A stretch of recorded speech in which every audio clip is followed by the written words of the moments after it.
روز 21 فوریه سال 2024 با اشتراک قریب 10,000 نفر در پایتخت تاجیکستان شهر دوشنبه راهپیمایی و گردهمایی به طرفداری از رستم امامعلی دایر شده است. شعبه اطلاعات دستگاه رئیس شهر دوشنبه با نشر چند عکس از شورابینی خبر داد که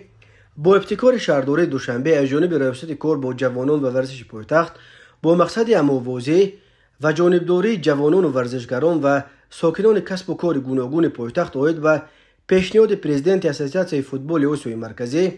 پرزیدنت فدراسیون فوتبال تاجیکستان رستم امامعلی وابسته به اعلان روز جهانی فوتبال طریق قبول قطعنامه مخصوص از جانب مجمع عمومی سازمان ملل متحد با جلب نزدیک به 10,000 نفر همایش و راهپیمایی برگزار کرده شد. بنا به اطلاع رسمی، همایش در نزد نوروزگاه دوشنبه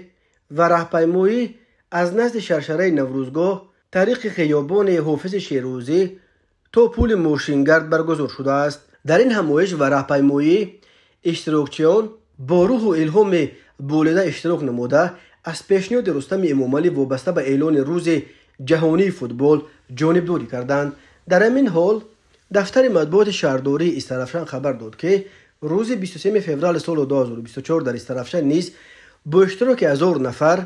و به نشان هم‌آوازی و پیشنهاد رستم امامعلی در مورد اعلان روز جهانی فوتبال راهپیمایی آسایشته دایر شده است. گفته می شود راهپیمایان با عکس‌های امامعلی رحمان و رستم امامعلی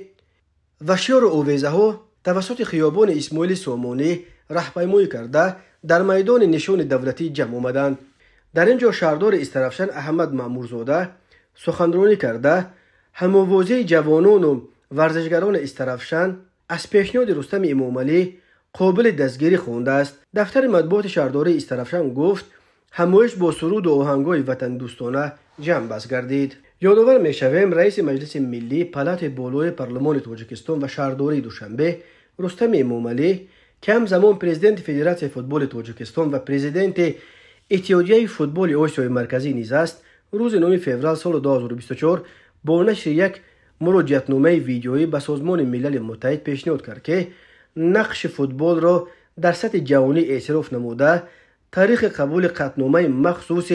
مجمع عمومی سازمان ملل یک روز را رسما روز جهانی فوتبال اعلام کنند. در حال حاضر با پیشنهاد سازمان ملل هر سال روز 10 دکامبر همچون روز بین المللی فوتبال تجلیل کرده می شود، ولی این عید رسمی نیست. برخی تحلیلگران به جنبه سیاسی و هم پیشنهاد رستم امامعلی و هم برگزاری همایش و راهپیمایی به طرفداری از او اشاره می کنند و آن را به انتقال قریب الوقوع کرسی رهبری اول تاجیکستان از پدرش امامعلی رحمان به رستم امامعلی ربط می دهند. این نقشه انتقال قدرت چندین سال باز در دست بررسی قرار دارد، ولی هر دفعه به دلیل‌های مختلف